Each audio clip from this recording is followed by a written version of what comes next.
और वही रावण केवल ना केवल रावण का अहंकार था, उस अहंकार के कारण रावण युद्ध लड़ता है। और वही रावण सामान्य व्यक्ति नहीं है, 4 वेद का ज्ञानी है और 6 शास्त्र का ज्ञानी है। इतना बड़ा ज्ञानी हो करके ज्ञान एक तरफ है, अहंकार एक तरफ है, युद्ध और पद एक तरफ था, और अहंकार के बलबूते पर रावण युद्ध में धराशायी होता है। ऐसे धराशायी व्यक्ति के सामने राम क्या कहता जानते हो? कि राम कहता है, हे लक्ष्मण, ये रावण का अहंकार टूटा इसलिए धरती पे पड़ा है, जा अब ये पूर्ण ज्ञानी, इससे ज्ञान ले ले। और अपने भाई को अंतिम ज्ञान लेने के लिए रावण के पास भेजते हैं। उससे पहले राम कभी नहीं कहते कि लक्ष्मण जाकर के ज्ञान ले आओ। क्यों? क्योंकि उसके पास अहंकार था, इसलिए अहंकार के कारण वो ज्ञान देने योग्य भी नहीं था। और कहने का तात्पर्य है कि यदि व्यक्ति एक अहंकार के अंदर आता है, एक अहंकार की परिधि में आता है, दुनिया में यदि अहंकार एक ऐसी चीज है ना कि मानव को धीरे धीरे अहंकार बढ़ता है ना, तो मानव से विपरीत होने लगता है, अलग होने लगता है। जैसे रावण का अहंकार बढ़ा तो विभीषण ने भी रावण का साथ छोड़ दिया, छोड़ा कि नहीं छोड़ा? खुद का भाई साथ छोड़ता है, खुद का बेटा साथ छोड़ता है, खुद की पत्नी कहती है कि ये योग्य नहीं है, और यहां तक कि उसके मंत्रीगण भी मना कर देते हैं कि रावण ये गलत काम है। और दुनिया में ये बात निश्चित है कि दुनिया में जिस जिस व्यक्ति को अहंकार होता है, निश्चित रूप से जहां अहंकार है, मैं खुद ही है, वहां निश्चित रूप से मानव हर चीज से अलग होता चला जाता है। यदि मानव से मानव अलग हो सकते हैं तो क्या परमात्मा अलग नहीं हो पाएगा? बोलो श्री प्राणनाथ। ये दुनिया में मानव से मानव अहंकार के कारण अलग होते हैं तो परमात्मा निश्चित रूप से अलग होगा। इसलिए वाणी में कहा है, मार्या कया काढ़्या का और कया हो जुदा, यही मैं खुद ही टले, यही मैं खुद ही टले। अर्थात तुम्हारा अहंकार निकले तो बाकी रहा खुदा। यदि तुम्हारे अंदर से तुम्हारा अहंकार निकल जाए तो केवल तुम्हारे अंदर क्या बच जाएगा? खुदा नाम का, परमात्मा नाम का तत्व ही बच जाएगा। पर मानव इस कर्म पर आए तो ना, मानव अपने कर्म को करने से पहले ही ऐसे कर्म करता है कि हर कर्म स्वार्थमयी, मैं खुद ही अहंकारमयी ही करता है। और उसी को यहाँ वाणी में लिखा है, तो गुना कया इन पर, गुना कहने का तात्पर्य एक हंसी का पात्र। दुनिया में एक राज्य ने कहा ना कि ब्रह्मांगना इस दुनिया के अंदर जाएगी तो सभी के सभी कोई ना कोई हंसी के पात्र बनेगी। इस दुनिया को हंसी का खेल बोला। कौन सा खेल बोला? खेल तो है पर कैसा खेल है? हंसी का खेल है। और हंसी के खेल में कोई जुदा रह सकता नहीं है। इस दुनिया को एक काजल की कोठरी का वर्णन किया है। काजल की कोठरी में केसो ही स्यानो जाए, पर एक दाग लागी और लाग ही। बोले काजल की कोठरी में गया हुआ व्यक्ति ये सोच के जाए कि मैं इसमें से एक दाग ना लगने दूं, तो उस व्यक्ति की भूल है। कहीं ना कहीं दाग लगेगा और लगेगा। इसी तरह धर्म की राह पर चलने वाले मानव में कहीं ना कहीं मैं खुदी का थपेड़ा लगता और लगता है। परम धाम की राह पर चलने वाले लोगों में ये भी आत्माओं के अंदर कहीं ना कहीं माया का ऐसा झटका अवश्य लगता है। जिस दिन हम अपने आप को इस पद पर ला देते हैं कि हमारे बराबर दुनिया में कोई नहीं, और जिस दिन एक झटका माया का लगा नहीं कि हम हंसी के पात्र बने नहीं, इसलिए एक अनमोल अवसर मिलता है इस दुनिया के अंदर। और ये जो अनमोल अवसर है कि हम अपने आप को इस हंसी के पात्र से बचा के रखें। हंसी के पात्र से माने दुनिया के अंदर जो खेल चल रहा, इस दुनिया में हम जैसे जी रहे, एक अंतिम दिन होगा जिस दिन कयामत के दिन में क्या होगा, तो कयामत का दिन होगा। और उस कयामत के दिन के अंदर सारी दुनिया इस हद के ब्रह्मांड को छोड़ करके जा रही होगी। और उस टाइम क्या होगा, तो उस टाइम सारी दुनिया एक परब्रह्म की मांग कर रही होगी।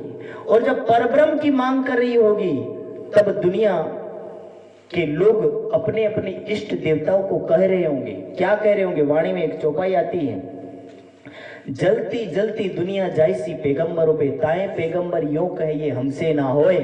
कि दुनिया अपने इष्ट भगवानों से कह रही होगी कि हे देवो और हे भगवानों हमें अखंड मुक्ति दे दो, तब सारे पैगंबर सारे देवी देवता ये कह रहे होंगे कि ये हमारे से हो सकता नहीं है। और उस टाइम हमारा भी टाइम आएगा कि जिसके दरबार में जिसके घर में ब्रह्मवाणी पहुंची होगी और ब्रह्मवाणी पहुंचने के बाद जिसने ब्रह्मवाणी को मानने से अस्वीकार्य किया होगा, ऐसे व्यक्ति को भी हंसी का पात्र बनना पड़ेगा और जो व्यक्ति वाणी को समझने, वाणी को लेने के बाद भी, वाणी को पढ़ने के बाद भी वाणी को ना समझा हो और अपने आप में अहंकार को उत्पन्न करेगा, ऐसा व्यक्ति भी हंसी का पात्र बनेगा। अहंकार लाना माने हंसी के पात्र को उत्पन्न होना, हंसी के पात्र का बनना, हंसी के योग्य बनना, अपना मजाक बनवाना। इसलिए राजी महाराज ने कहा था कि हे सखियों, दुनिया के अंदर जाना पर ऐसा खेल मत करके आना जिसके कारण कयामत के दिन पर तुम्हारे पर कोई अंगुली उठा करके हंस दे। और ये रील निश्चित रूप से आप सब जानते होंगे कि इस दुनिया के अंदर हम आए हैं, पर एक टाइम होगा कि जैसे हम इस दुनिया के अंदर आए ना, ये रील ऑलरेडी बन रही है, ऐसा मानते ना। ये बात आप सब जानते हैं कि एक विधि का लेखा होता है, जिस विधि के लेखे के अनुसार इस दुनिया में हर मानव आता है और वापिस जाता है। ये तो हर कोई मानता है। विधि के लेखे के अनुसार कोई दुनिया उस लेख को पलट सकता नहीं। इसमें दो प्रकार की फाइलें काम करती हैं। एक मानव अपनी फाइल खुद लेके जाता है, एक फाइल ऊपर वाले के हाथ में होती है। फाइल तो समझ रहे ना। एक दुनिया के अंदर के कुकर्म और सुकर्म की फाइल जो मानव के हाथ में कागज होते हैं वो खुद लेके जाता है, और एक फाइल उसके पास होती है जिसके द्वारा वो निर्णय लेता है। जिसकी फाइल यहां ही बन गई ज्यादा मात्रा में, वो ऊपर कभी जाता नहीं। बोलो श्री प्राणनाथ, ये बात समझ लीजिएगा। जिसकी फाइल यहां ही कुकर्मों से भर चुकी हो, उसकी फाइल ऊपर जाकर के खोलने की जरूरत पड़ती नहीं है। कौन सी फाइल खुलेगी? अब जरा ध्यान के साथ सुनिएगा। लोग कहते हैं, लोक कहावतों में, शास्त्र क्या कहते हैं ये मत सोचिए, लोक कहावतों में कहते हैं कि यमराज ने हर व्यक्ति के नाम का एक चोपड़ा बनाया है। वो बनाया होगा नहीं बनाया होगा ये पता नहीं, पर नचिकेता और वगैरह बहुत सारे उदाहरण मिल जाते हैं कि यमराज ने इसका एक चोपड़ा बनाया है जिसके अंदर हर मानव का लेखा जोखा पड़ा रहता, और दुनिया इस संसार को छोड़ करके जाती तब उसके लेखे जोखे को चेक किया जाता है। पर जो मानव अपनी फाइल खुद ही साथ में लेके जाएगा, उसका वहां खोलने की जरूरत पड़ेगी क्या? बोलो श्री प्राणनाथ। दुनिया के अंदर जो अपना ये दिल है ना, दिल, चित्त, एक मानव पता है क्या चीज छोड़ता है? एक मानव स्थूल शरीर छोड़ देता है। हमारे बीच से एक विशेष आत्मा का धाम गमन होना। धाम गमन माने परम धाम की ओर जाना। ये तो निश्चित रूप से कि जो आत्मा परमात्मा की भक्ति कर रही है वो तो निश्चित रूप से इस परब्रह्म को प्राप्त करेगी, उसमें कोई शक नहीं है। पर जिस व्यक्ति ने परब्रह्म को जाना ही नहीं, वो किसको मानेगा और वो कहां जाएगा? तो कह रहे हैं कि एक व्यक्ति कौन है? तो दुनिया में एक व्यक्ति वो है जो परब्रह्म को नहीं मानता है, एक व्यक्ति वो है जो भगवान को नहीं मानता है, एक व्यक्ति वो है जो देवता को भी नहीं मानता है। अब एक व्यक्ति ने सवाल किया कि ये व्यक्ति कहां जाएंगे? तो निश्चित रूप से शास्त्र कहते कि ऐसा व्यक्ति जो भगवान का ना होता हो, जो देवता का ना होता हो, परमात्मा का ना होता हो, वो नरक का ही होता, यमराज का होता। बोलो श्री प्राणनाथ। सुना जाता है, शास्त्र कहते हैं कि स्वर्ग, वैकुंठ और परम धाम, इनके दरवाजे सदा बंद रहते हैं। बात समझ में आ रही है ना? कितने धामों के दरवाजे बंद रहते हैं? स्वर्ग, वैकुंठ और परम धाम के, इनके दरवाजे सदा बंद रहते हैं, पर नरक का दरवाजा कभी बंद नहीं रहता है। क्यों नहीं रहता? इसका कारण जानते हो? क्योंकि नरक के दरवाजे में इतने लोगों की तादाद जाती है जितने स्वर्ग में, वैकुंठ में और परम धाम में कोई जाता नहीं है। स्वर्ग और वैकुंठ और परम धाम में जाने के लिए योग्य भक्ति रूपी टिकट की जरूरत है। वही व्यक्ति के नाम से ही दरवाजा खुलता है, और नरक में बिना टिकट से ही पहुंचा जाता है। बोलो श्री प्राणनाथ। ठीक है ना, उसकी टिकट कभी काटनी पड़ती नहीं, उसको टिकट काट के दी जाती। कौन देता है? यमराज खुद देता है। अब आइए, आपके अंदर से, जैसे हमारे बीच से एक आत्मा ने शरीर छोड़ा, तो शरीर छोड़ा पर कौन सा शरीर छोड़ा होगा उसने? यदि परब्रह्म की भक्ति की होगी तो उसने 2 शरीर छोड़े होंगे। कितने शरीर छोड़े होंगे? 2। पहला ये स्थूल शरीर छूटता है। कैसा शरीर छूटता है? स्थूल शरीर छूटता है। दूसरा होता है सूक्ष्म शरीर। सूक्ष्म शरीर मानव का कभी जल्दी छूटता नहीं है। सूक्ष्म शरीर उस व्यक्ति का छूटता है जो मोक्ष को प्राप्त होता है। बाकी जो मोक्ष को प्राप्त नहीं होता है, स्वर्ग जाता है, वैकुंठ जाता है, या वापिस मानव के तन को धारण करता है, या पशु पक्षी के, प्राणी के, किसी भी कीड़े मकोड़े के जन्म को धारण करता है, ऐसे व्यक्ति का कभी सूक्ष्म शरीर छूटता नहीं है। अब आप पूछेंगे कि महाराज ये क्यों नहीं छूटता है? सवाल तो खड़ा होता होगा ना कि एक छूट रहा तो दूसरा क्यों नहीं छूट रहा? यदि ये सूक्ष्म शरीर छूट जाए तो मानव को दूसरा जन्म नहीं मिलेगा। क्यों नहीं मिलेगा? ये सूक्ष्म शरीर एक ऐसी पेटी है जिसके अंदर आपकी सारी फाइलें पड़ी हुई होती है। सारी फाइलें पड़ी होती है। कई बार कहते हैं ना, जन्म जन्मांतरों के संस्कार, होता कि नहीं होता? जन्म जन्मांतरों के संस्कार। एक सवाल मैं आपसे पूछता हूं, जीवन में हर व्यक्ति सब काम करता है, क्या आप लोगों ने कभी स्कूलों में जाकर के गालियों की किताब पढ़ी है? गालियों की, गालियां तो जानते ना, गालियों की किताब आपने कभी पढ़ी? गुस्सा करने की कभी किताब पढ़ी? नहीं पढ़ी। लड़ने की कभी किताब पढ़ी? आज के जमाने में मिलिट्री में बंदूकें तानने की शिक्षा दी जाती, बाकी स्कूलों में दी जाती। क्यों नहीं दी जाती? ये गालियां, इसकी कॉलेज, यूनिवर्सिटियां, स्कूल, हाई स्कूल, ये सब बनता नहीं और ऐसी कोई किताबें लिखी जाती नहीं है। पर एक अनपढ़ गवार व्यक्ति यदि लड़ाई हो तो एक प्रवचन करने वाले से बेहतर ढंग से गालियां देता है। बोलो श्री प्राणनाथ। देता कि नहीं देता है? ये मैं नहीं कह रहा हूं, आप सब बोलेंगे। देता कि नहीं देता? ऑलरेडी देता है। हर व्यक्ति को पता, माताएं भी जानती है कि एक पढ़े लिखे व्यक्ति की अपेक्षा यदि कोई लड़ाई हो जाए तो एक ऐसा अनपढ़ गवार व्यक्ति ऐसी गालियां देगा, पढ़ा लिखा व्यक्ति स्पष्ट नहीं बोल पाएगा इतना अच्छा, पर वो व्यक्ति बोल देगा। कौन से जमाने की ये संस्कार भरे पड़े होंगे। कई बार व्यक्ति कहता है कि मैंने अपने बच्चे को एक भी गाली नहीं सिखाई, पर ये कौन से जन्म की गालियां लेकर के आया? कुछ तो अंदर था तभी तो निकला। एक बच्चे को माँ बोलने के लिए कितनी बार प्रयास करवाना पड़ता है? बोल बेटा माँ। ये नहीं कहते बोल बेटा गाली, कहता है कोई व्यक्ति? कभी नहीं कहता। पर ये कब हो जाता है? ये स्वतः होता है व्यक्ति के अंदर। और क्यों होता है कोई नहीं जानता। जो चीज आपके अंदर ऑलरेडी होगी वही निकलेगी। सपोज जैसे आप दे सकते हो वैसे मैं नहीं दे पाऊंगा क्योंकि मुझे आता नहीं। आना चाहिए ना। इंग्लिश में कोई व्यक्ति इडियट बोलता है, आपको इडियट शब्द आता है? बहुत लोगों को पढ़े लिखे होंगे, उनको पता होगा कि ये शब्द ऐसा बोला जाता है, पर जिसने कभी पढ़ा नहीं वो तो कभी बोलेगा नहीं। क्यों? क्योंकि उसके अंदर स्टॉक है। स्टॉक माने जमा हो तो निकले, नहीं बाकी जमा ना हो तो ना निकले। इसी तरह ये जो जमा चीज होती है ना, किस में जमा होती है? ये जमा जो चीज होती है अपने चित्त के अंदर होती। कहाँ होती है?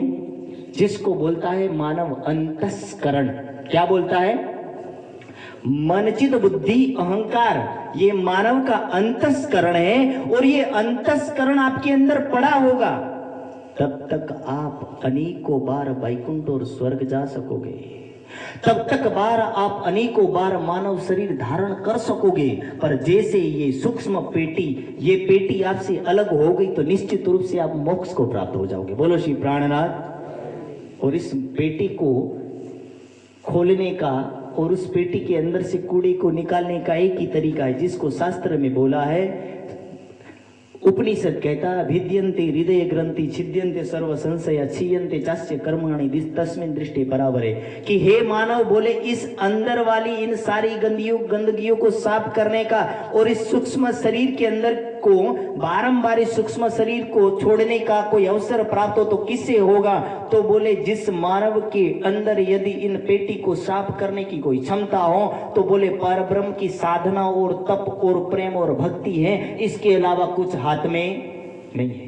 जिस व्यक्ति ने परमात्मा का ध्यान चिंतन किया हो, जिस व्यक्ति ने परमात्मा की पूजा पाठ की हो, जिस व्यक्ति ने परमात्मा का नाम परमात्मा का भजन किया हो, वही व्यक्ति इस पेटी को साफ कर सकता है। और जो व्यक्ति अपनी पेटी को साफ करता है निश्चित रूप से एक दिन वो सूक्ष्म शरीर को भी छोड़ देता है। बोलो श्री प्राणनाथ। और हकीकत में ये बात ध्यान रखना कि आप इस दुनिया में सूक्ष्म शरीर छोड़ते हो और ये भी शरीर छोड़ते हो तो मोक्ष के अधिकारी होते हो। मोक्ष के माने मुक्ति के अधिकारी होते हो, पर मुक्ति के अधिकारी तब तक नहीं माने जाते हैं। और इसलिए वाणी में इस बात को लिखा है कि जिस व्यक्ति ने एक बार परब्रह्म को प्राप्त कर लिया तो निश्चित रूप से उसको अखंड मुक्ति मिलेगी मिलेगी और मिलेगी। क्यों मिलेगी? क्योंकि ऐसा कहा जाता है कि जहां ब्रह्म विद्यमान हो जाता है वहां धीरे धीरे व्यक्ति के कुकर्म साफ होते चले जाते हैं। एक उदाहरण आपसे पूछूंगा, एक बात पूछूंगा, ध्यान से जवाब देना। आप ठंडी में, अभी ठंडी बहुत ज्यादा ठंडी है, आप ठंडी में खेतों में चले जाते होंगे, कहीं बाहर रास्तों पे चले जाते होंगे, जैसे ही घर में आते आपको बहुत ज्यादा ठंडी लगी हो तो आप क्या क्या करोगे? ठंडी में ठंडी को दूर करने के कोई तो उपाय करोगे ना। उसमें से दो ही उपाय किए जा सकते हैं। या तो व्यक्ति चूल्हे के पास बैठ जाए, पहला नियम। चूल्हे के पास ना बैठे तो स्वेटर वेटर पहन करके रजाई में ढक जाए, ये दूसरा नियम। दो नियमों के अलावा तीसरा कोई है जो ठंडी से दूर होया जा सकता है? नहीं होया जा सकता। जब ठंडी आपको इतनी शरीर में चली गई है, इसको आप निकालने के लिए दो नियमों का पालन करते हो। और जब दो नियमों का पालन कर रहे हो तो जो व्यक्ति गर्मी के सहारे बैठा है, क्या धीरे धीरे उसको गर्मी लगेगी कि नहीं लगेगी? लगेगी। और जब गर्मी लगेगी तो ठंडी निकलेगी कि नहीं निकलेगी? अवश्य निकलेगी। जब ठंडी निकलेगी तो समझ लेना कि आपके अंदर पूर्णतया गर्मी आ जाएगी और आप सोच सकते हो कि हाँ, आपके अंदर जो थर थर कांपने की जो आदत थी वो गायब हो जाएगी। ठीक इसी प्रकार पूजा पाठ करना माने चूल्हे के पास बैठना। बोलो श्री प्राणनाथ। समझ में आ रही बात ना? दुनिया में बहुत माताएं और बहुत पिता, मेरे लिए तो पिता समान बहुत सारे लोग बैठे हैं, बहुत माताएं और बहुत पिता और बहुत भाई और बहुत बच्चे इस पूजा पाठ से कोसों दूर खड़े रहते हैं। पर ऐसा कभी मत करना। अंदर वाले कुछ फाइलों को साफ करना ना तो पूजा पाठ अवश्य करना। दूसरा नियम, एक व्यक्ति ढक जाता है, क्या करता है? कंबल में ढक जाता, उसकी भी ठंडी चली जाती है। अब ढकता कौन है? जो व्यक्ति, शास्त्र कहता है परम गुहायम आत्मनो ही तददर्शनम, कि जो व्यक्ति परमात्मा रूपी गुहा में चला जाता है उसको निश्चित रूप से परब्रह्म का दर्शन होता है और मोक्ष को प्राप्त होता है।